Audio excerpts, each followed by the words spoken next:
The coldest man in England did not raise his voice. The night Eleanor Whitlock turned 21. He merely glanced at a footman near the east door. 4 minutes later, the three gentlemen who had circled her like wolves were gone, escorted into the frost, their reputations ruined, their carriage wheels loosened on the dark road north. Nobody understood how the Duke of Ravenscar managed it. That was the point.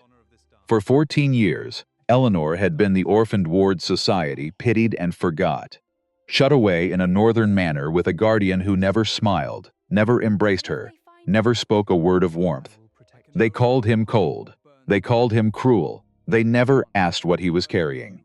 But tonight, beneath the candlelight of her ballroom, an old man would whisper a name that shattered everything. And the truth about her parents and a carriage in the rain. The coldest man in England did not raise his voice the night Eleanor Whitlock turned 21. He never had to. He stood at the edge of his own ballroom. Black coat, still hands. And he watched three gentlemen circle the girl he had raised. The way wolves circle a lamb they have decided it fully fold enough to be worth the trouble. He did not move toward them. He looked instead at a footman near the east door. One glance. Nothing more. 4 minutes later, all three men were gone, escorted out into the frost. Their reputations quietly undone by a word passed here, a courtesy withheld there. And by morning, two of them would find their carriage wheels had worked loose somewhere on the dark road north. As if the cold itself had taken offense on the Duke's behalf. Nobody ever worked out how he managed it, which was, of course, the entire point. The room thought it knew him. The room always did. They had a name for Adrian Thornwood, and the name was Cold, and they had built it out of his silences and his hard mouth, and the way he stood at the rim of every gathering like a man measuring exits. They were certain. They were also wrong. In the particular way crowds are always wrong about the quiet ones. Have you ever been judged your whole life for a coldness that turned out to be love? Watched a room decide who a man was before he ever opened his mouth, and never once thought to ask what he was carrying underneath. Then stay with me, because the man they called the cold Duke of Ravenscar is about to lose everything he built in silence. And the only person who can save him is the girl who never once lost his stillness for indifference. She was across the floor now, in deep green, her mother's emeralds catching the candlelight. Laughing at something. Unaware. He watched her the way he watched everything that mattered to him. From a distance he had chosen on purpose. From the worst lit corner of the brightest room in the house, the musicians turned to a waltz. The wine went round, and no one in that ballroom had the faintest idea that the evening was not a celebration at all. It was a trap, a careful one, built by a careful man, and it was about to spring on the wrong person. But to understand the night the music stopped, you have to go back 14 years. To the rain. It rained for 11 hours the morning her parents were buried. Eleanor was 7. She would forget the minister's voice. She would forget the faces bent over her, all that performed concern. She would forget the smell of turned earth at Graymore. But she would never forget the rain. The way it ran down the carriage glass until the windows turned to milk, and the whole world outside simply ceased to exist, swapped for gray noise and the odd white flicker of lightning that made her nurse flinch and clutch the beads beneath her shawl. She did not flinch. She did not cry. She pressed her nose to the glass instead, and she thought, with the flat clarity that children find when grief has not yet fully reached them, somewhere out there they are putting my mother and father into the ground, and I am not allowed to see it. She still did not know, all these years later, whether that had been a mercy or a punishment. She had turned it over 1,000 times, the not seeing. The way the storm had drawn a curtain across the one thing a child should perhaps be allowed to witness, and she had never reached the bottom of it. What she knew was the aftermath. The house full of relatives who arrived like weather and left like it too. The aunts, with their bright rehearsed voices, kneeling to her eye level, promising in tones a child can hear are borrowed, that everything would be quite all right.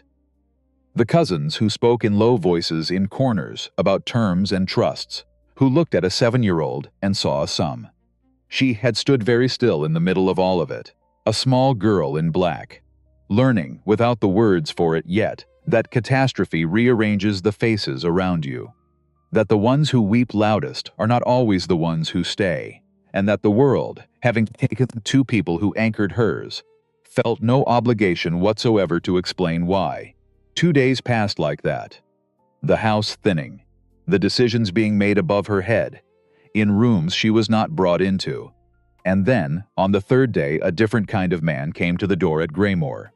A man who did not weep, a man who did not perform a single thing. She heard the carriage before she saw him. She heard the solicitor's voice in the hall, "Go suddenly careful."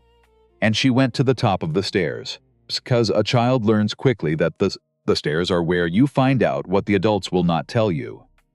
And she looked down, and there he was, the man who would shape the next 14 years of her life, standing in the doorway in a dark coat, shaking off the last of the rain. He did not kneel. He did not offer sweets. He did not promise her that everything would be all right. He spoke briefly to the solicitor, low, precise, words she could not catch. And then he came into the parlor, where they had put her, and he stood in the doorway, and he looked at her the way a man looks at a sum he intends to get right. He was younger then, though to a child every grown man is simply tall. Gray eyes that did not blink more than they had to, a mouth that did not seem built for smiling. He smelled of cold air and cedar, and he carried with him a stillness that the noisy grieving house did not know what to do with. "You are Eleanor." "Yes." "I am Adrian Thornwood. You may call me Uncle Adrian, if it makes this easier for you." She studied him, the way children study the thing that has just become the most important thing in the room. And then she asked the question that would, though neither of them knew it yet, set the whole shape of everything that followed. Does it need to be easier? Something shifted in his face. Not warmth, something next door to it. He was quiet a long moment, the way she would learn he was always quiet before the things that mattered. And then he answered her honestly, which no adult had managed in 3 days. "No," he admitted. "I don't suppose it does." And that was the beginning of everything. She was not truly his niece. She learned the truth of it later, in pieces. The connection ran sideways, through her mother's people, a tangle of half-cousins. The solicitors had spent 3 days unknotting before they concluded that the Duke of Ravenscar was the only relation with both the standing and the means to take her. The other candidates had been weighed and found wanting. One was drowning in gambling debts. One had a wife already loud in her objections to the burden. One had simply vanished the moment the size of the responsibility became clear to him. Adrian did not vanish. He read the documents. He signed where they told him to sign. He arrived on schedule, in the rain, and collected a small girl he owed nothing to in law, and everything to in some private arithmetic she would not understand for 14 years. They left Grey Moor that afternoon. She watched the cemetery slide past the carriage window, blurred by the same rain that had hidden the graves from her. And she did not ask where they were going, because she had already decided, with a child's sudden certainty, that this strange cold man would tell her the truth if she asked it, and that this, in a world that had lied to her gently for 3 days, was worth more than warmth. She was right about him. She was right for 14 years, which is exactly why what came at the end would cut so deep. Ravenscar Manor sat at the lip of the northern moors, like a man who had walked to the edge of a cliff, and then decided, at the last possible second, to simply stay there, close enough to the drop to be interesting. Too deliberate to fall, it was not beautiful, not in the way the great southern houses were beautiful. The stone was dark, the windows tall and narrow, made for keeping weather out rather than light in. And in winter, the wind came off the moors in long furious waves, until the whole east wing produced a low harmonic sound that every new servant described. Sooner or later, as the house drawing breath, Eleanor loved it from the first week. She loved the library that swallowed most of the second floor, its shelves running floor to ceiling, its chairs so deep and worn that a small girl could climb in and vanish entirely. She loved the kitchen garden that Mrs. Hadley ran like a small private war, beating back slugs and frost with equal contempt. And she loved the long gallery best of all, where the Thornwood ancestors glared down from their gilded frames with every shade of disapproval, and where, over the years, she gave each of them a secret history of her own invention. The fourth Duke, she decided at 9, looked like a man who had once bitten into a lemon and never fully recovered from the experience. She had not known Adrian was behind her. He was silent a full 5 seconds. Then, with total gravity, he also lost an entire shipping fleet to a storm 3 separate captains warned him about. The lemon may be the kinder explanation of the two. It was the first time she heard him make a joke. She was so startled she laughed too hard and knocked a small bronze figure off the shelf. And he caught it, one hand, without looking, set it back exactly where it had been, already turning away, as if catching falling things before they broke was simply what his hands did when no one had asked them to. She thought about that more than she should have. For years, the casual certainty of it, the reflex of a man who lived, somehow, in a state of permanent readiness to intercept disaster. She had not understood at 9 why a man would hold himself like that inside his own house. She would understand later, much later, on a night she could not yet imagine. The years there had a texture she could never quite explain to the few friends she made on her infrequent trips to London. It was not warmth in the ordinary sense. Adrian did not warm a room. He told no stories at dinner. He arranged no summer entertainments. He did not fuss. But the house had been, for 14 years, the safest place she had ever known. And she had assumed, the way the loved assume, that safety was simply a thing the house possessed. A quality of the stone, the thick walls, the high gates. She would learn, eventually, that the safety had not come from the stone at all. It had come from the man who walked its corridors at night, and from the things he had done in the dark to keep the world's worst men on the far side of the gate. But that knowledge was years off, for now there was only the gallery and the deep chairs, and a girl who believed, without ever examining it, that she was simply lucky. He was present in a register she had no word for as a child and only found the word for as a woman. Not affectionate, attentive. He paid a quality of attention to the small machinery of her life that she came slowly to understand was its own kind of devotion, the deepest kind, the kind that never once announces itself, he noticed when she stopped eating during her studies. A book on proper nourishment appeared on her desk. No note, no conversation, simply the thing she needed, set where she would find it. He noticed when a tutor made her tense and miserable at her lessons. The man was gone within a fortnight, replaced by a Parisian woman with a wicked laugh, who became one of Eleanor's favorite people on the earth, and who never knew she had been chosen specifically because a silent man had watched his shoulders climb toward her ears at the sound of the wrong footstep in the hall. And he noticed the nightmares. The same one, for years, the carriage tilting, her parents' voices cut off mid-word, and then the rain, that endless gray smothering closing over everything. He never once spoke to her of it, but on the mornings after, the house was quieter, gentler.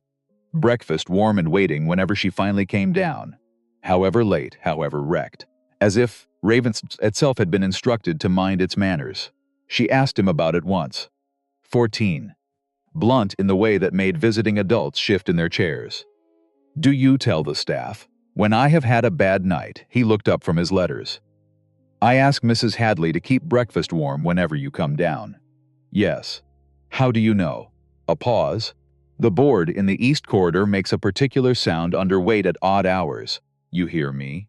Pacing. I sleep lightly. She had turned that over in her hands like a stone, feeling for the shape of it. You could have the board fixed. I am aware, he said, and went back to his letters. She had stood in the doorway another moment, taking in the size of the thing she had just been told. The man who ran the most efficient estate in the north of England, who repaired a fault the instant he found one, had deliberately left a single squeaking board broken in his own house. year after year, so that he would always know, even from his own bed, when the girl down the corridor could not sleep. She went down that morning and ate 4 slices of toast and said nothing more about it. But she kept it. She filed it away with the other things.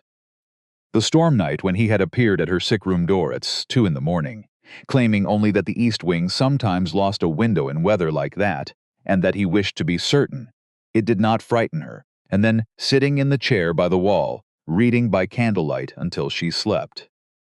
The afternoon a greedy cousin had come visiting and begun, within 20 minutes, asking pointed questions about the terms of her parents' estate. And Adrian had simply appeared in the drawing-room doorway, gone very still. And the cousin had never been asked back. A child does not add such things up. A woman does. And by the time Eleanor was old enough to add them, the sum frightened her a little. Because it pointed somewhere she was not ready to look. The telescope was the one that undid her, though it took her years to admit how completely. She had mentioned it once, 3 weeks before her 16th birthday. Offhand, over breakfast, that she had read of an observatory in Edinburgh, and would give nearly anything to look through a proper instrument and see the rings of a planet with her own eye instead of in a book. She forgot she had said it within the hour. It was nothing. A girl's passing wish. He did not forget. He never forgot the things she let slip. On the morning of her 16th birthday, there was a letter on the breakfast table.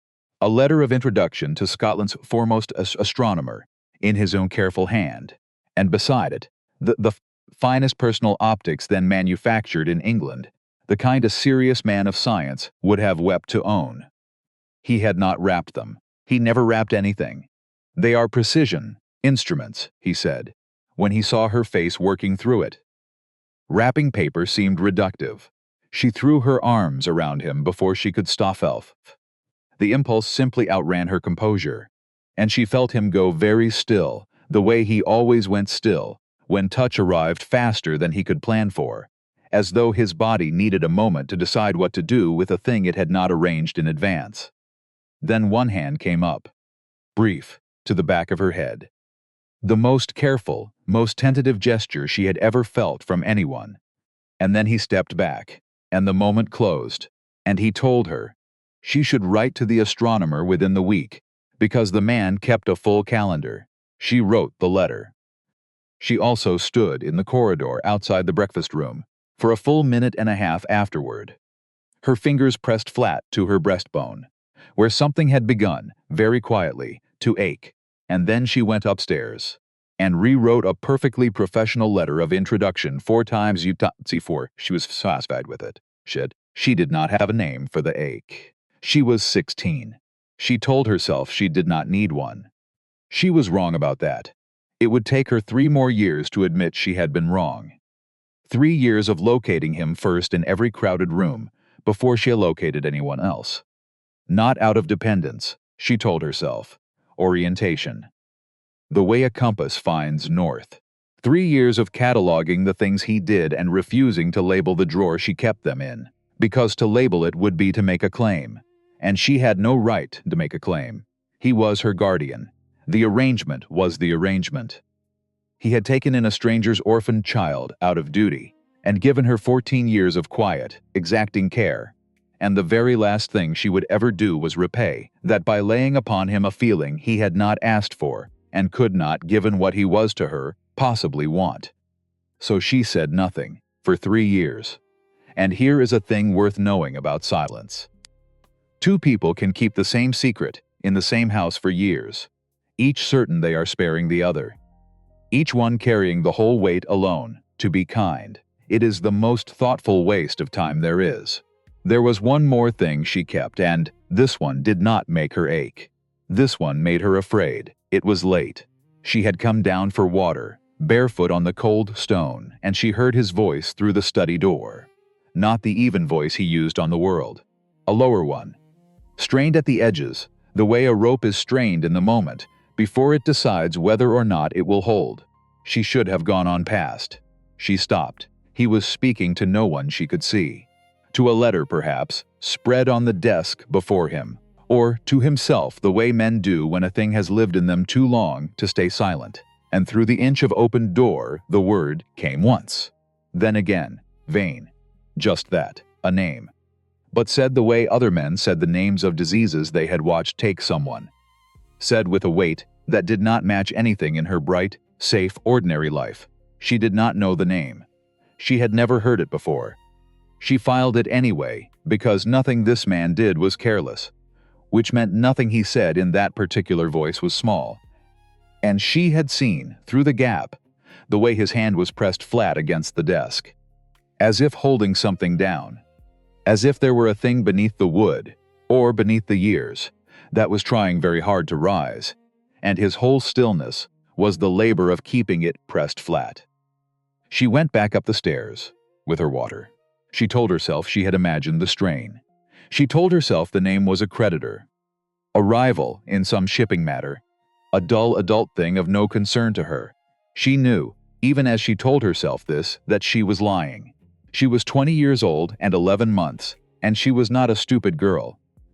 And a stupid girl was the only kind that could have lived in that house and not noticed the change that had come over him in the past half-year. It was not coldness. She knew his cold.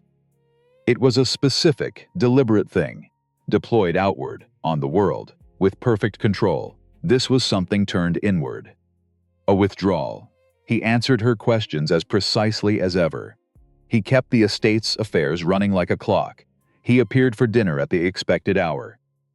But when she glanced up from her book to find him watching her across the library, and their eyes met, he looked away first.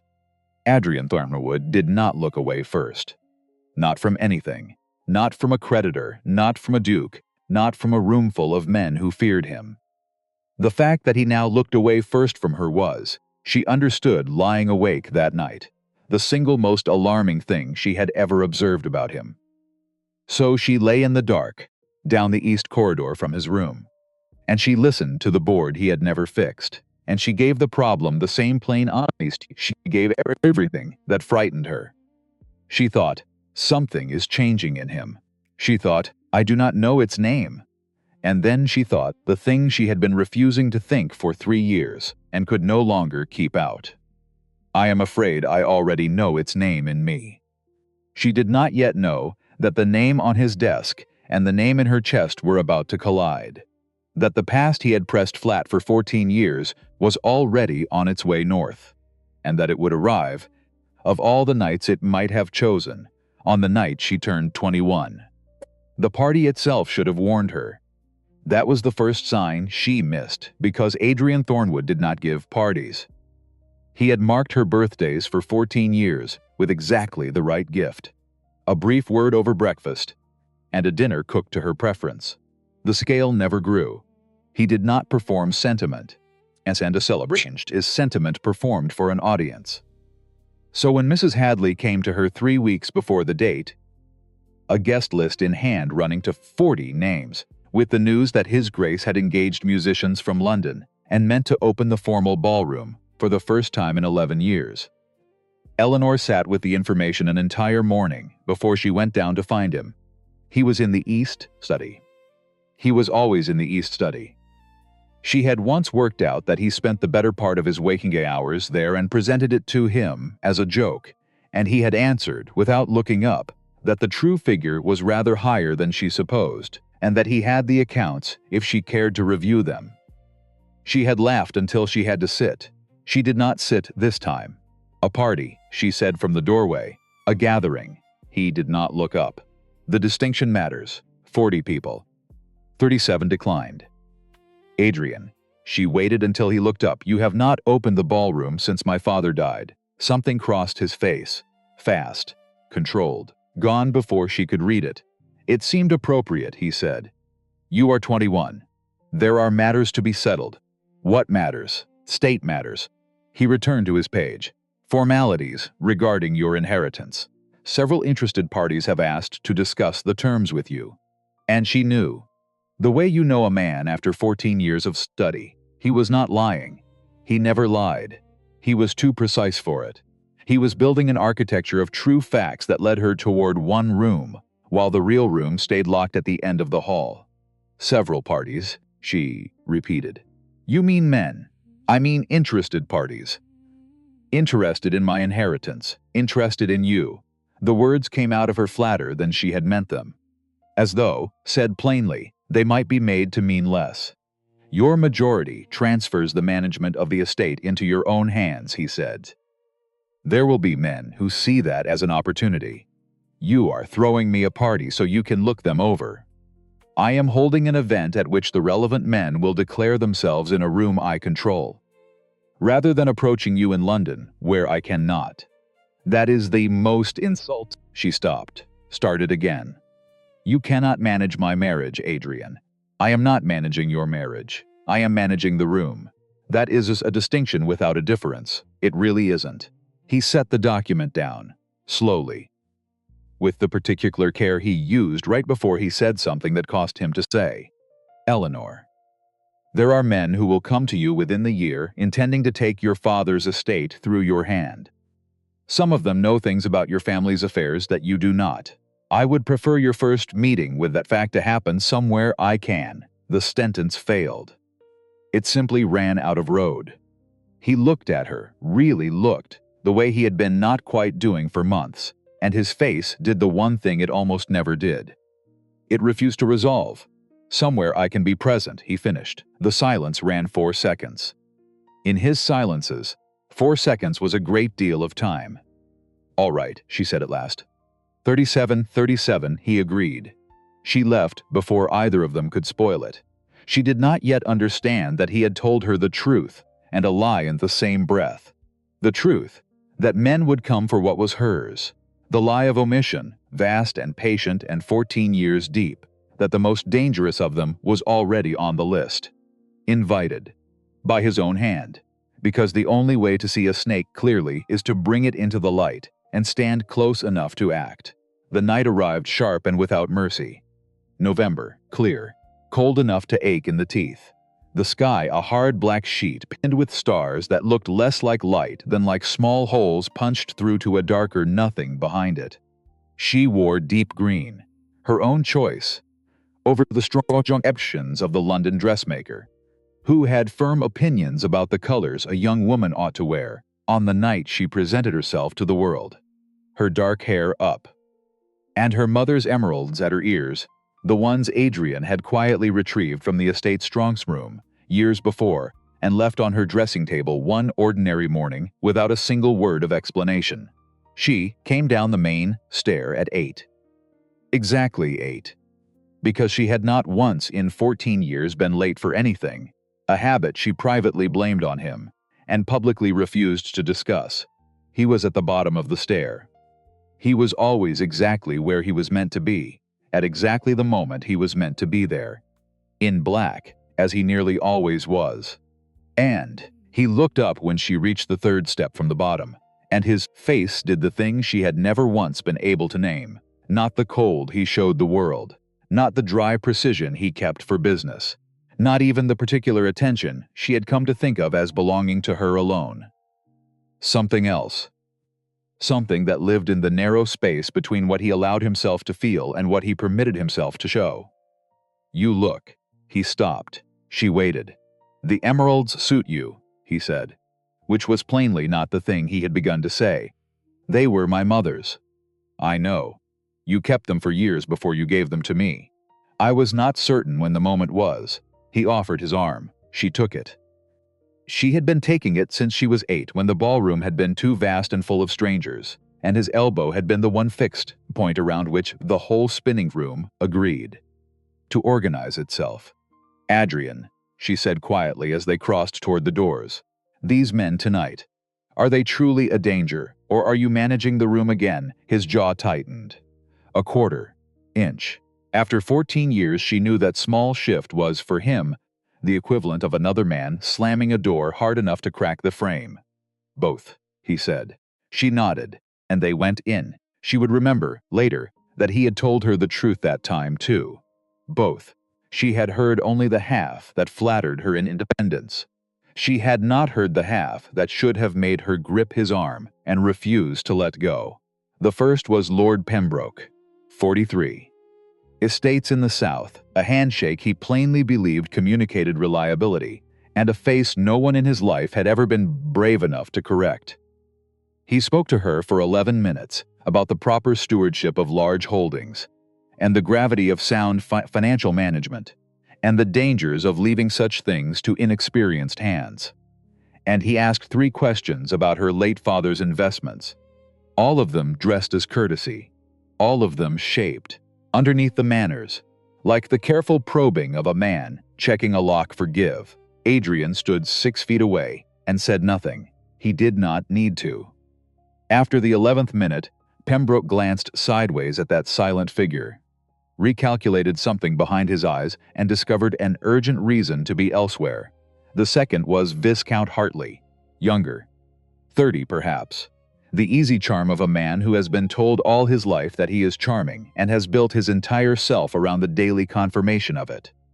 He made her laugh twice, and both were real, which she noted with a kind of professional respect, the way one notes a worthy opponent. And then, with the careful lightness of a man who has been working up to a particular line all evening, he leaned in. "It must be rather a relief," he said, "to be coming into your own at last." After many years under such particular protection, she felt the air change 6 feet to her left. "Particular," she said. "Well," Hartley smiled, "all that practiced ease. Ravenscar is not exactly known for loosening his grip on the things he considers his." The word hung there, his. In the cold ballroom air, it hung for precisely as long as it took her to decide she did not care for Viscount Hartley, and would not were she given 100 years to reconsider. "His Grace," she said, with the precision of a woman who had absorbed 14 years of verbal surgery from the master of the form, "has managed my estate without a single irregularity for 14 years. He has turned away more than 20 separate attempts by my own relations to reach my inheritance. And he has never once, in all that time, treated me as anything less than a person fit to make her own choices. The grip you are describing belongs to someone else's imagination, my lord. It has never belonged to mine." Hartley blinked. The charm faltered for half a second, the way a candle flame falters when a door opens somewhere in the house. She smiled. "I do hope you enjoy the rest of your evening." When she turned back, Adrian was watching her with that unresolved look again, the one she could not name. Then it folded away behind the cool precision the world was permitted to see. 20 was a conservative figure, he said quietly. The true number is closer to 26. She laughed before she could stop herself, and the look flickered back for the space of a breath, warmer than anything he had shown the room. And in that small bright moment she felt, against all the cold of the night, almost safe, almost certain that whatever this strange tense evening was, the two of them would steer through it together as they had steered through everything. She was wrong. The third man was already at her elbow, and the third man had not come to circle her inheritance. He had come to detonate the one thing in the room that no one knew was buried. His name was Lord Edgar Marsh, 61, and his power was not charm, and it was not rank. It was the sense, standing anywhere near him, that he knew things about you that you did not yet know about yourself. Thick gray hair, careful eyes. He had been, the briefing pages Adrian had handed her 3 days before had said, one of her father's business associates, in the years before her parents, died. A line of fact, set down in Adrian's own hand, that she now understood, had been written with great care to reveal exactly nothing. He had been watching her all evening.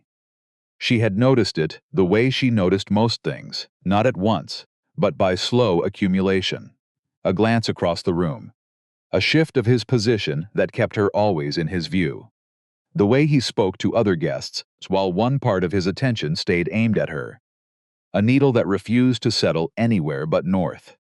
She was not a girl who frightened easily, but the texture of his attention laid a cold finger against the back of her neck. She found Adrian between the second and third rooms, near the east wall, where the light was worst and a man could see the whole floor without being easily seen. She had spent 14 years learning, without once choosing to, exactly where the worst light and the best sight lines were in any room she entered. Because that was where he would be. Marsh, she said. No preamble. His attention came off the floor and onto her face in one clean motion. What about him? He has been watching me since I came down the stairs. Something went very quiet in his expression. She had seen him angry before. A controlled, surgical anger far more frightening than any shouting man's. This was the thing that lived just before the anger. The face he wore while deciding, I see. You knew he would be here. He is on the list, Adrian. She kept her voice beneath the music. You approved the list. You told me there would be men here who knew things about my family I did not. You approved Edgar Marsh by name. And now he is across the room watching me, as though he is deciding whether he still needs to be careful, or whether he no longer does. She paused. What is he to my family? The silence ran too long, long enough that she had her answer before he opened his mouth. He was a partner of your father's, he said, which was precisely what the pages had said, and which, delivered in that particular control, told her everything and nothing in the same breath. What kind of partner? The kind best understood from a great distance. That is not an answer. No, he agreed, it is not. And then the careful eyes were no longer across the room. Marsh stood 8 feet away, a glass in his hand, his pleasant ruined gaze moving between her and the Duke, like a man watching a game of chess reach the precise move he has waited the whole evening to see. Miss Whitlock, a happy birthday to you. You have grown into a remarkable young woman. His gaze slid to Adrian. Your Grace, it has been some time, not long enough, Adrian said. Perfectly even, perfectly cold, Marsh smiled. Not warmly. It was the smile of a man who has carried a single card a very long time, and has just decided that this is the table to play it on. I wonder, he said to her, conversationally, whether His Grace has ever told you about the inquiry of the year your parents died. Concerning your father's shipping interests, and the involvement of certain parties who had reason to wish those interests would fail. He tilted his head a fraction. Whether he has told you, in particular, about the nature of the carriage that went off the road at Graymore Pass, on the night of the 14th of November. In the rain, the music drew back, far away. Underwater. The carriage, she said. Her own voice reached her from somewhere outside her body. The one that killed your parents, Marsh said pleasantly. Yes, I imagine the Duke has told you it was an accident. She did not look at Adrian. She could not. She kept her eyes on those careful eyes and thought, the 14th of November, 11 hours of rain. The windows turned to milk. The world outside ceasing to exist. Was it? She asked. Marsh looked past her to Adrian, and his smile widened by exactly the amount of a man who has reached the moment he came for. Why don't you ask him? And what no one in that bright, indifferent ballroom knew, as they sipped his wine and admired his ward, was that this cold man had spent 14 silent years standing between her and the very men who had murdered her parents, that every locked door in the house had been locked to keep her alive, that the broken floorboard and the warm breakfasts and the chair by the sick-room wall were not the habits of a distant guardian at all, but the daily disguise of a grief and a vigilance he had never once been able to set down. She turned, and she read in his face the thing she had spent 14 years failing to name. It was not distance. It was not cold. It was the face of a man who has kept a secret that was never his to keep, and has just run out of time to keep it. Eleanor, he said. And she understood, with a clarity that opened a fine crack in the floor of everything, that the accident had been no accident, and that he had known, from the very beginning. Outside meant the long corridor that ran from the ballroom toward the north window. Stone. Underfoot. The music thinning behind them until it was only the wind in the east wing, and the two of them at the dark end of the hall, where the moors pressed black against the glass. Marsh did not follow. She glanced back once and saw him already drifting toward another knot of guests, a man who had done exactly what he came to do, and now meant to enjoy the wine. That somehow was the worst of it. He had lit the fire and walked away without once turning to watch it burn. Adrian turned to face her, and the thing behind his face was nearer the surface now, wider, as if the scaffolding that had held it still for years had taken a blow it could not fully absorb. "How long have you known?" "Since the inquest," he said. 6 months after they died, 6 months. She did the sum before she could stop herself. 7 years old and half a year. That was what she had been when he learned it. He had come for her after. He had brought her home. He had supervised every fever and every nightmare and every birthday morning since, carrying this underneath all of it, the entire time like a second skeleton beneath the first. "What happened?" she said. "Tell me exactly." He was quiet 3 seconds. She watched him decide. "Your father's shipping concern crossed a network of men moving money through lawful channels for unlawful ends. He found it. He began to document it. He meant to take it to the law. And someone learned of his intention before he could. They killed them," she said. Yes, the word landed and stayed in the cold air between them. She had known it from the instant Marsh said the carriage. But knowing a thing in your own skull and hearing it confirmed by the one mouth you had never once doubted were not the same act at all. "You kept me here," she said. 14 years, short London seasons, approved lists, managed friends. That was never about my inheritance. It was about keeping you alive. You kept me safe by keeping me small. I kept you breathing." It came out of him stripped of every ornament, faster than he ever allowed himself to speak. And that more than the words stopped her. Because he did not speak before he had finished thinking. The unguarded speed of it was its own confession. "Why," she said when she found her voice, "why did you not tell me?" "Because the moment you knew, you became a different kind of target.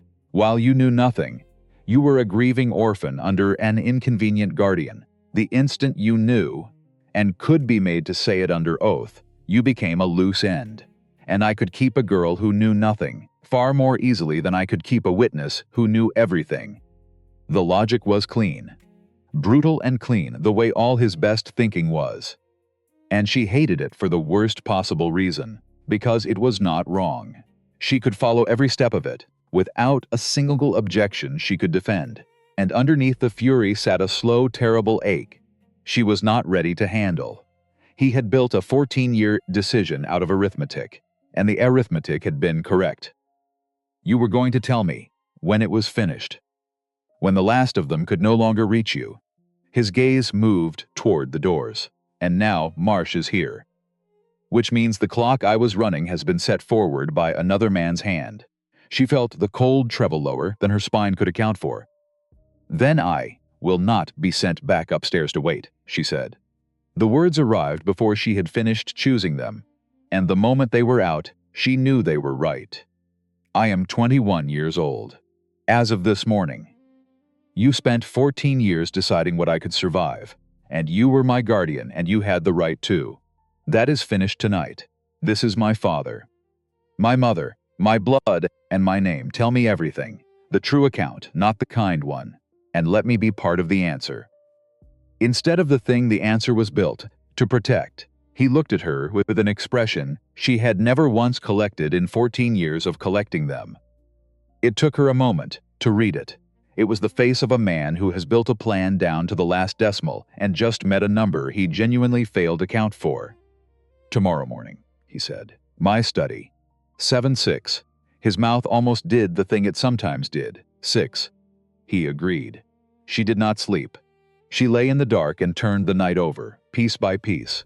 Her father at his desk, writing down what he had found. Her mother in a carriage on a wet road, sharing a fate she had no hand in choosing. And Adrian at the door at Greymore, a year and more after, looking at a small girl as though she were the single unknown in a long equation he intended to solve. Not a coincidence, she understood now.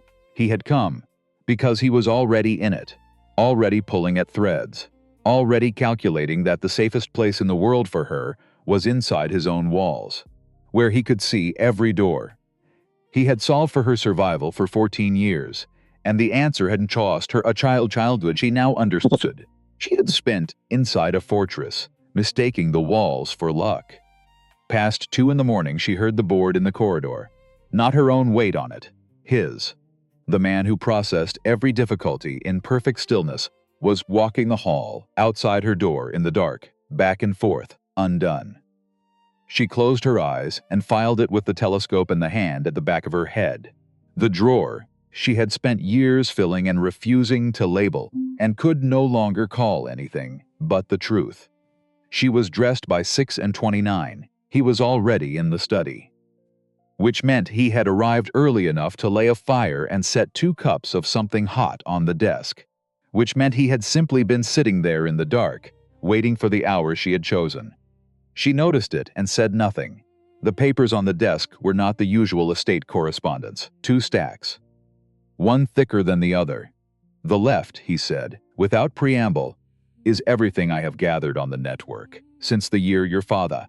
Names, transactions, documented connections to his investigation. The right is what I have sent, in pieces, to 2 separate men in government over the past 8 years. And what they sent back, she looked at the stacks. Then at him, 8 years. I spent the first 6 making certain you were safe.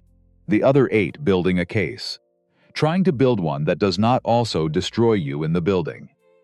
Several pages of your father's own documentation were kept by men in the network as insurance against one another.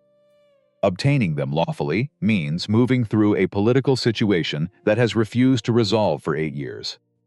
She picked up the top sheet and read names, dates. Sums moving through honest channels toward dishonest ends, the fingerprints she half recognized from her own estate ledgers. And she set it down Marsh last night. The signal, the clock, what does it mean? Exactly. His jaw shifted that quarter-inch. It means he is no longer certain that waiting serves him. Your majority gives you direct access to records that could push the case forward. He came to learn whether I had told you. And now he knows I had not. What he does not yet know is what you know this morning. So there is a window, small, closing, but open. What do you need? There is a ledger, he said. Your father kept it. 4 years of every transaction in the network, in his own hand. The single piece of evidence that makes the case beyond argument. I have hunted it 6 years. Last month I found it. He paused. It is in London, in the keeping of a man named Cyrus Vane. The cup in her hands went very still. Vane, she said. I have heard you say that name. Once, through a door. You did not know I was there. For one breath, something crossed his face that she had no name for and did not want one. He is the last of the 3 who still matters, Adrian said. And he has been told, by Marsh, that you exist, that you have come into your inheritance, that you are, as of yesterday, a door into everything your father knew. He is going to come for me, she said. He is going to try to use you to reach me. There is a difference. There is no difference at all, and there it was. The first decision she made entirely on her own, because she had decided, somewhere between the staircase and the study, that she was done being the thing the strategy protected. She would be the strategy. She went to London the following afternoon. She would not be bait. She was clear with herself on the road south, watching the moors give way to hedge, and then to brick, and then to the great gray sprawl that received every arriving soul with the same magnificent indifference. Adrian had arranged a house in Bedford Square. He had sent word of it through Mrs. Hadley rather than directly. And she noticed that too, the small reconstructions of distance he was already laying down between them, the careful architecture of separate arrivals, a sound tactic, or a man putting his walls back up, brick by brick, now that the thing behind them had so nearly shown its face. Both, probably. With him it was always both. She arrived at 3. By 4 she had read the right hand stack twice, and filled 2 pages of fine paper, with names and the threads that ran between them. By 5 she had sent 3 letters. One to her father's old solicitor, still practicing, still sharp. One to Cora Fellamy, who had been her dearest friend through the last London season, and whose husband held a post at the Home Office. And one, with no return address, to an office in Whitehall, whose name appeared twice in her father's papers with no explanation beside it. Adrian would be furious. She found, for the first time she could recall, that she could live with that quite comfortably. Cora arrived the next morning before 10. with the barely governed energy of a woman who has received an interesting letter and been made to wait 17 whole hours to answer it, which, for Cora, amounted to genuine suffering. Small, sharp-featured, the instincts of a natural predator in an environment that had agreed to call them charm. The Whitlock estate, Cora said, setting down her tea with the directness of a woman who had not come to discuss the frost, has been the subject of at least 4 conversations in the last month. In rooms my husband attends. Eleanor set her own cup down. What rooms? The kind without windows. Cora's eyes were level. Cyrus Vane has been asking questions, not careful ones, about your guardianship, about the terms of your inheritance, about whether the Duke of Ravenscar has any lawful standing to keep his hand in your affairs, now that you have come of age. He is testing whether Adrian can be cut away from my estate. He is testing whether Adrian can be cut away from you, Cora said. There is a difference. What Vane wants is not your money. Or not chiefly. He wants whatever Ravenscar has been building against him. And he believes you are the shortest road to it. Eleanor thought of the ledger she had not yet seen. Of a man at 6 in the morning saying its name like a fact that cost him to pronounce aloud. Your husband know what Vane is. Cora was quiet. One beat too long. He knows some of it. He has been told by someone to let the Vane inquiry run, not to interrupt it. And the cold from the ballroom came back through her then, lower this time, settling under the ribs. Someone told him to let it run. Who? He did not say. And I know my husband. When he does not say a name, it is because the name frightens him, or because it would frighten me. She sat with it. Outside on Bedford Square, a cart rattled over the stones, and a horse offered its loud opinion of the morning. The ordinary noise of the city wrapped around the two of them, the way it wrapped around everything. Complete, uncaring. There is someone inside the inquiry, Eleanor said. Not a question. That, Cora said, would be my reading, yes. And just like that, the case Adrian had spent 8 years building in careful secret tilted beneath her. Because a case is only as sound as the men you trust to carry it. And one of those men, somewhere in a windowless room in Whitehall, had already been bought. Adrian came to London on the 3rd day. He did not come to Bedford Square. He sent a note, brief, an address in the city, and a time. The hand she had known since she's learned to read. The address belonged to his solicitors, which meant he was preserving the appearance of separate business, which meant he was still running the careful machine of distance, even now. She arrived to find a long table, furniture that announced its reliability through sheer brownness, and Adrian at the window, with his back to the glass and his face to the room.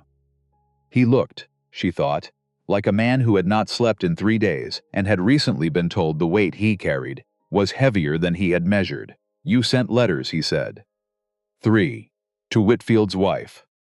To my father's solicitor, and to an office in Whitehall, whose purpose I am only beginning to understand. Cora tells me there is a leak inside the government's case. His jaw did the thing. How long, she said, have you known there was a hole in it? 4 months. 4 months. She looked at him. And you went on building toward a submission anyway. I went on building while I tried to find the source of the hole. He turned from the window and sat across from her, which was its own small concession. He preferred to stand in hard conversations, preferred the advantage of height. The fact that he sat was not lost on her. I have 3 candidates. 2 are clerks. 1 is considerably more than that. How much more? The level at which a case is not merely delayed. The level at which it is buried. And its maker discredited.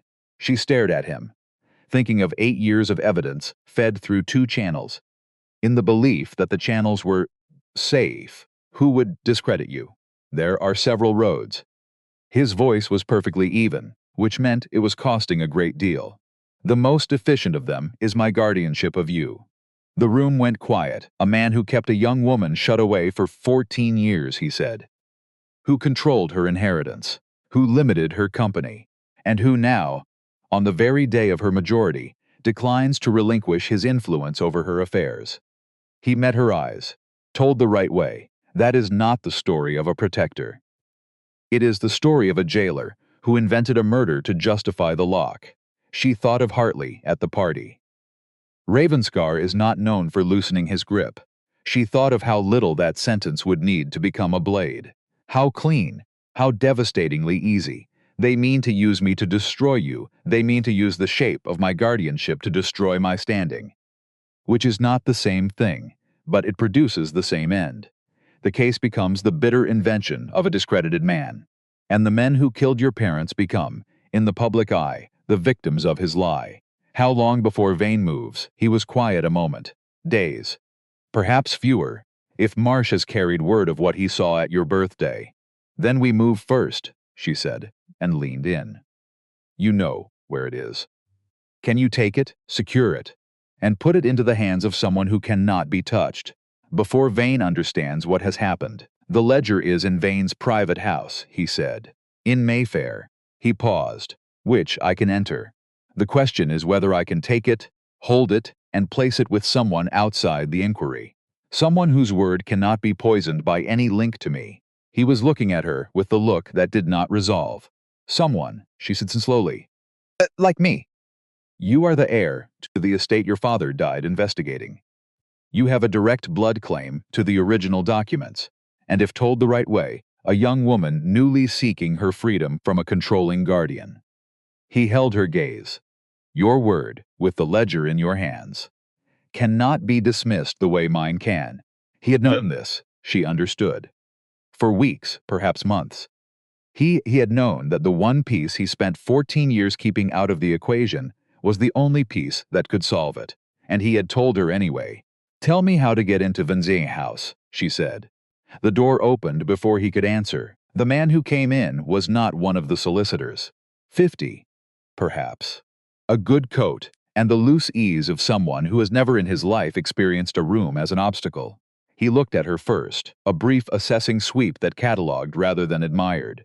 Then at Adrian Edmund Cole, he said, by way of nothing.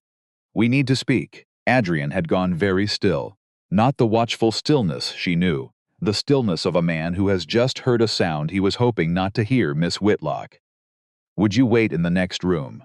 I would not, she said. Cole looked at her with something close to amusement. Then back at Adrian. She should hear it. It concerns her directly. His jaw did not do the quarter-inch. It held entirely still, which was worse. Say it Thomas Bellamy was taken this morning, Cole said, by 2 men from the Home Office, on suspicion of the unauthorized disclosure of inquiry materials. He paused. His wife was with him. She is unharmed, but she is being held for questioning. The room cooled by 10 degrees in a breath. Cora, Eleanor said. She will be released, Cole said with the flat certainty of a man who has the standing to know it, and the standing to see to it. This was not an arrest. It was a message to whom? To you, Miss Whitlock. And to His Grace. He reached into his coat and laid a letter on the table, plain, unsealed. This came to my office this morning. I believe it was meant to reach you through Bellamy. Before his removal closed that road, Adrian picked it up. He read it.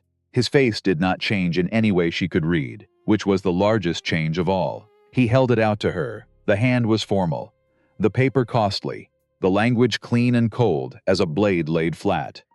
It said that Cyrus Vane held documents proving the Duke of Ravenscar had manipulated the original inquest into the deaths of Robert and Anne Whitlock, that he had suppressed evidence of an accident, and had built a false account of a murder in order to keep his lawful hold over their daughter and her considerable fortune.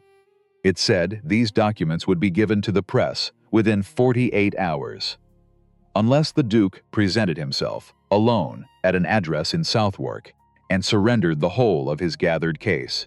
And at the bottom, in a different, smaller hand, almost gentle, bring the girl, and we will know you have refused. Come alone, and we will know you have understood. She read it twice. She set it down, and she was aware of her own heartbeat, that hard-counting rhythm, but steadier than it had been in the ballroom corridor. Because she was watching it feel its entire shape, and she understood it the way you understand a thing that has been built, with great care. Specifically for you, the lie did not need to be true. It only needed to be plausible. And a guardian who kept her close, who fed her the kind version, who built his case in the dark, was lying there in the raw material of 14 years of choices. Every one of them made, she knew beyond doubt, for her, and every one of them able to be read, in the wrong light, as something monstrous. "You cannot go," she said. "If I do not, he will publish, and my standing is gone, and the case is buried, and the men who killed my parents walk free for good, and if you do, the materials are surrendered. The same end." "He does not want the case," she said slowly, working it through in the open air. "He wants you to deliver me to that address willingly. He wants the spectacle of the Duke handing over his ward in exchange for silence, because then you are guilty whether you did it or not. If you bring me, you prove the story with your own hands. If you do not come, he publishes, and the story stands unanswered." "Yes," Adrian said, "this was never about the ledger. It was always about finding the single arrangement in which I cannot move at all." She stood. Her hands were steady, which she noted with the distant approval of a woman, watching her own machinery hold under a load it had never been tested against. "Then I will move," she said. "He thinks I am the prize. He has not once considered that I might be the player." And Cole, watching the two of them, said nothing at all.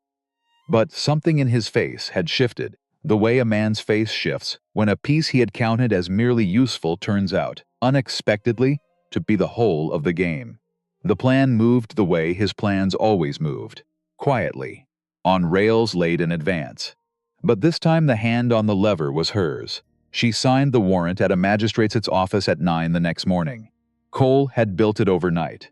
On the one fact Vane had failed to weigh, the ledger had belonged to her father, which made it, by blood and by law, hers. Not the Duke's to surrender, not Vane's to keep, hers to demand.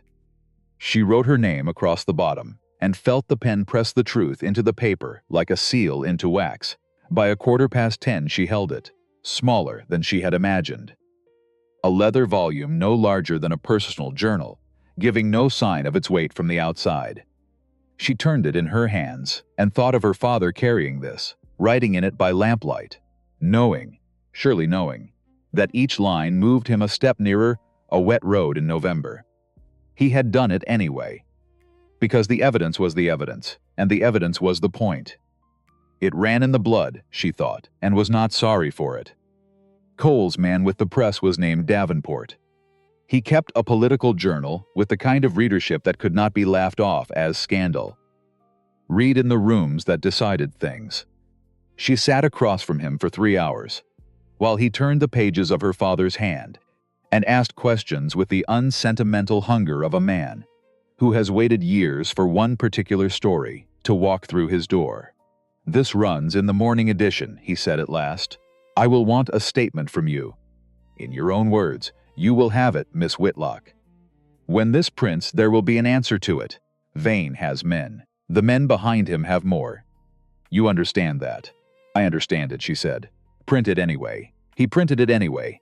But Adrian was not at Bedford Square at 4. He was not at the solicitor's at 5. And at 6 Cole arrived with the face of a man who has sorted the news for least Harmon said the words flat, so they would not bleed. He is alive. He is not at this moment free. She sat, then stood again, because sitting felt like the wrong shape for the thing she had just been handed. "Tell me." "He went into the Southwark house last night, alone against my advice. He has not come out since. By my watcher's account, Vane of near Catton, and Ravenscar has been held inside since 11. The clock on the mantel read 12 minutes past 6. 7 hours." She said yes. "And the danger is this. The morning edition prints regardless. When it does, Vane loses every scrap of his leverage. There is nothing left to suppress, nothing left to trade, which is when a man holding a worthless hostage begins to weigh whether the hostage is cheaper dead than freed. Where in Southwark?" she said. "Miss Whitlock, Edmund." She used the name on purpose. "I am the heir to Robert Whitlock's estate. I have put my name to a warrant. I have given a statement that prints in the morning no matter what either of us does tonight. There is nothing left for Vane to take from me, because the thing he wanted already sits in a journalist's drawer, which makes me the one person who can walk into that building, without Vane reading it as a threat. Because I am the thing he has wanted from the start. Tell me where Cole was quiet a long moment. Then he told her. She would carry the ledger. Vane had to believe she was bringing him something worth opening a door for. She was not bringing the ledger. She was bringing a copy. Davenport's clean reproduction. Accurate to the line, worth precisely nothing now. Vane would not learn the difference until he held it. And she needed only the small window the believing would buy. She went alone. And for the first time in 14 years, no one in the world was managing the room but her. The address was a warehouse that had once been an honest shipping concern. The ghost of a painted name still clung to the eastern wall. Letters whited over so badly that their shapes survived the lie. The street had the particular hush of a large occupied building at night. Not empty. Watched, she knocked. The door opened on a man built like a load-bearing wall, who looked at her the way such men look at women arriving alone after dark. A category. Not a surprise. I am here for Vane, she said. Tell him Eleanor Whitlock is outside. With her father's ledger, the door shut. She waited. The river Cold came up off the water 2 streets away, damp and patient, the kind that gets into the seams of a coat and stays. She was aware of her own hands. Steady still. She had her mother's hands, and tonight, of all nights, she was grateful for them. The door opened. She went in, the dark resolve to dim. A high ceiling. Bare stone floor. The skeleton of a place built for sorting cargo. Repurposed into something that used the room well and made nothing of it comfortable. Lamps at intervals. Men at the edges who did not look at her straight, yet Vane stood at the far end. Standing, she read with relief, because standing meant he had not yet reached the conclusion she feared. 55. Built like a man who had been formidable at 30 and converted it, with age, into something denser. Careful eyes, the same breed as Marsh's, but without the appetite for display. And beside him, in a chair set with the deliberate care of a stage, sat Adrian, conscious, upright, a dried line above his left brow, his coat gone, his left hand fixed to the chair arm by something she could not see. And he was looking at her with a face she had never been shown, all of it. Everything the years had held back, standing in his face at once, because there was no longer any architecture left to hold it. She let herself look at him for exactly 1 second. Then she looked at Vane. You came alone, he said. For the same reason you sent the letter, she answered. To end it. That was the trade you offered, she said. The materials for his freedom. Vane studied her the way a man checks a sum he suspects holds an error. She held still under it. Because the 2 things she had taken most deeply from 14 years in his house were these. That precision costs nothing. And that stillness is an argument all its own. You are not what I was led to expect, he said. I rarely am. He nodded to the man beside the chair. The bind came loose. Adrian rose in one clean motion, which told her. The chair had been more performance than fact. He crossed the room toward her, and she watched his face the whole way. You should not be here, he said. Low, only for her, I know. Walk, they turned for the door. She heard his step behind them. She heard him say the ledger, Miss Whitlock. She stopped, reached into the satchel, drew out the copy. Complete, accurate, useless, and held it back without turning. His man took it. They walked the last 20 feet. The door opened. The river air came in clean. And for the first time since 6 o'clock, she felt something underneath the counting heartbeat. A loosening. They were 3 steps into the street when his voice came from the doorway. Miss Whitlock. She turned. Vane stood with the volume open in his hands. He turned 2 pages, then looked up. This is a copy. Yes, she said. Where is the original? In tomorrow's edition. The silence ran 4 seconds, and his face changed. The careful eyes did not go cold. They went inward. And she understood she was watching a man not lose control but choose. And that the choice was the one she had prayed he would not make.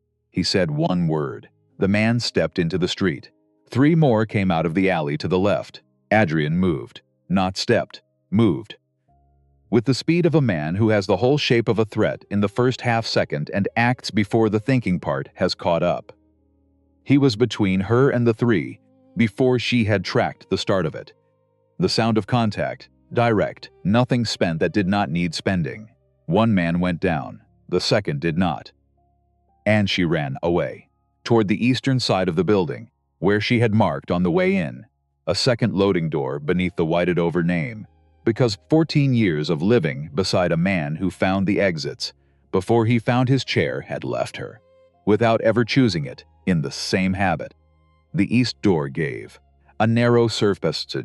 She moved through it fast, found the far door, and came out into a different alley, and stopped, and pressed her back to the stone, and breathed the way she had been taught in a carriage 12 years before. He is not going to die in a Southwark warehouse, she thought. Not with hope. With the flat refusal to consider the other answer, the door at the far end of the alley opened, the main one. A figure stepped out. The light was bad. She pressed into the stone, her heart doing its hard counting, and she read the movement, the economy of it. Nothing wasted. The signature she had been reading for 14 years. She breathed out. He crossed the alley in 3 strides, a fresh cut on his left hand now, beside the one above his eye. His shirt torn at the shoulder. He stopped a foot away, and for 2 full seconds neither of them said a word, because 2 seconds was the time required to confirm the one thing each had come into the dark to confirm. "Don't manage this," she said.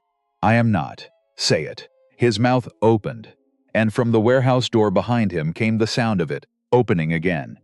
Vane stepped out, 2 men, and in his hand leveled, a single-shot flintlock. It told her 2 things, that he had come out in a hurry, and that he had grabbed the nearest weapon rather than the best one. A man, past his preferred choices, is dangerous in a different key than a man running a strategy. Adrian went still. The stillness of a man who has read the geometry in half a second and found the single fact that there is one thing here he cannot allow to be at risk, and that the way to guard it is to stop moving and stand exactly where he stood, between her and the muzzle. She had not seen him cross. "It is done, Vane," he said. "The ledger is in print on by side. The whole of the network is named. Put it down. The ledger is a copy," Vane said. "The one in your house is the copy," Adrian answered. "You have held nothing since 10 o'clock this morning." The careful eyes moved past him to her. "You planned this." "My father planned it," she answered. "He simply did not live to finish it."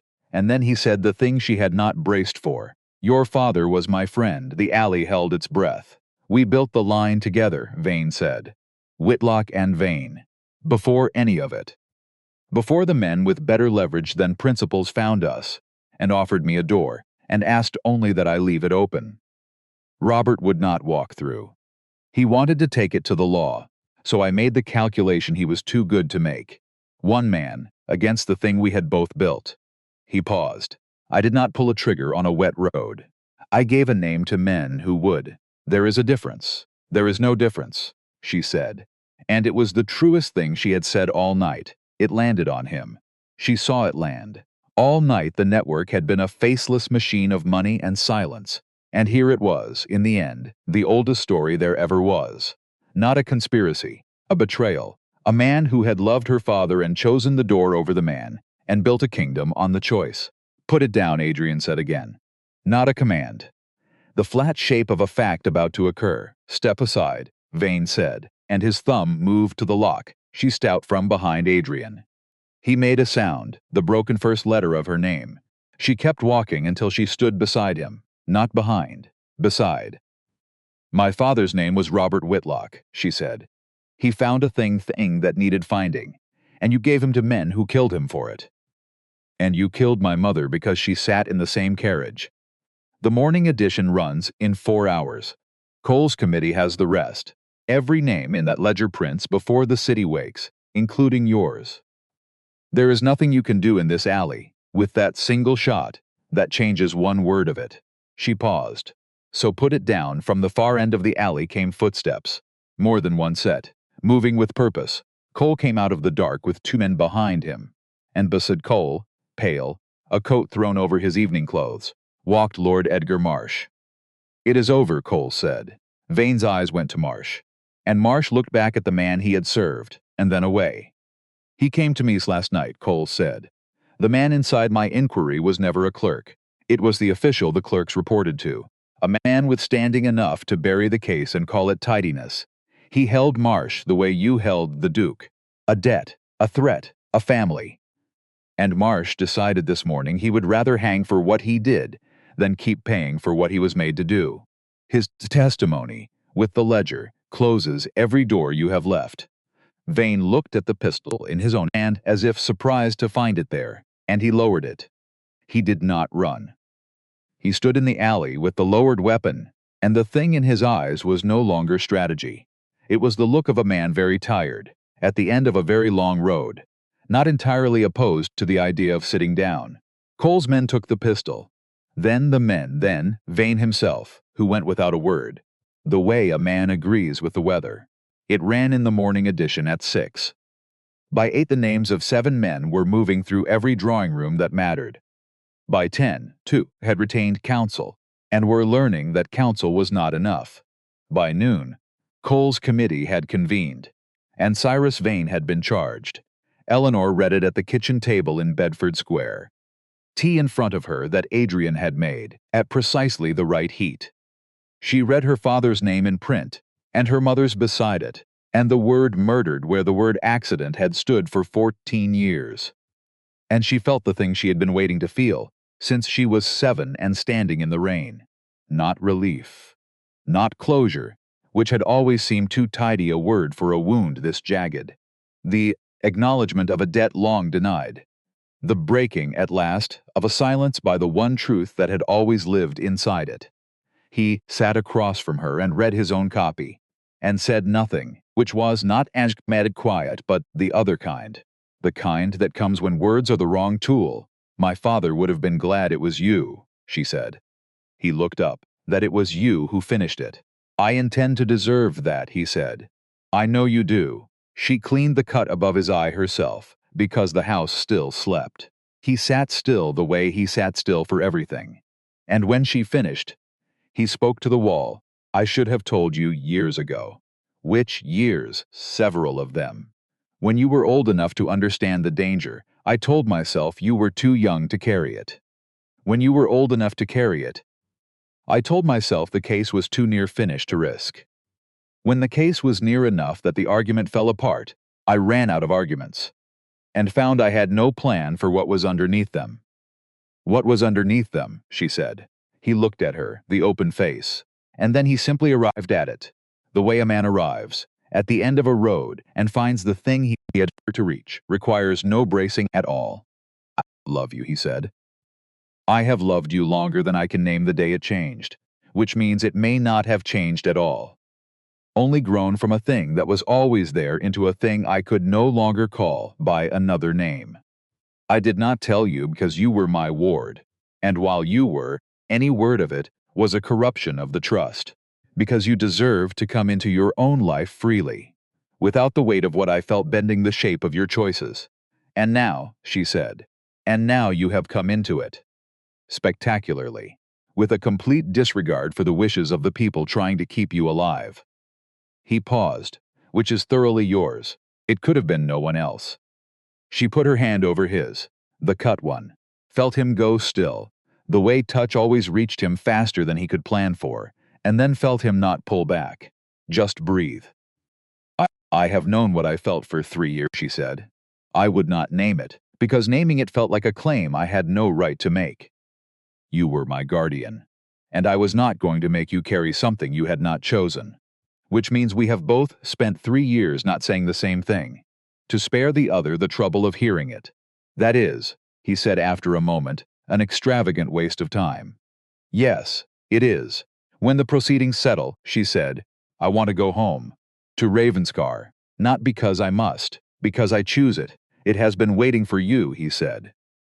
So have you, she thought. She did not say it. They were both of them done at last with the things they did not say.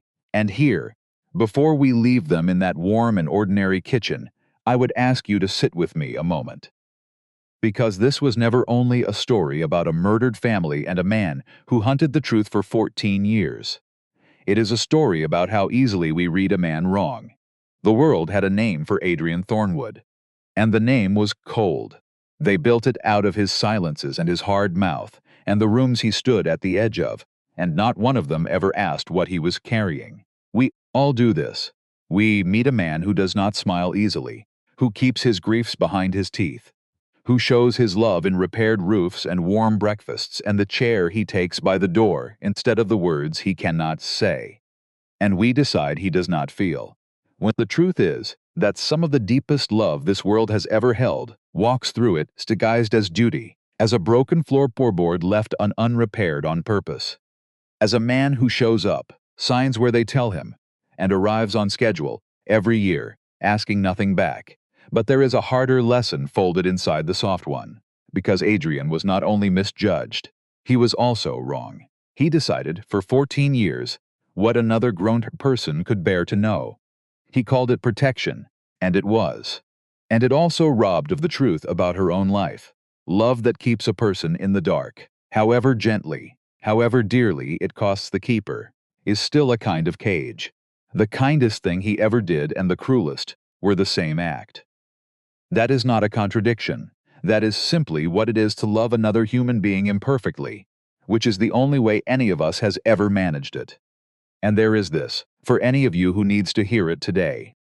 He did the right thing for 14 years in total silence, no credit, no thanks. Nearly destroyed for it at the very end, accused of the one crime he had given his whole life to answer. We like to tell ourselves that doing right will be seen eventually, that the books always balance. They do not always. Sometimes you do the right thing, and the only witness is your own conscience, and you go on doing it anyway. Justice came for Robert Whitlock 14 years late, far too late to give him back a single breath. And it was still worth every silent year it took to bring it home. A debt paid late is not the same as a debt forgiven, but it is not nothing.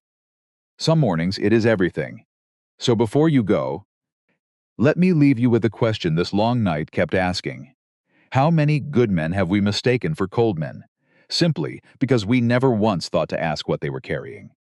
And where, exactly, does protecting the people we love quietly cross the line into deciding their lives for them?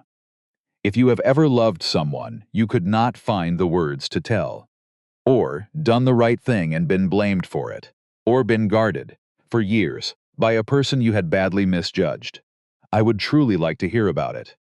Tell me in the comments below. I read every single one, and if this story moved you, stay a while. There are others.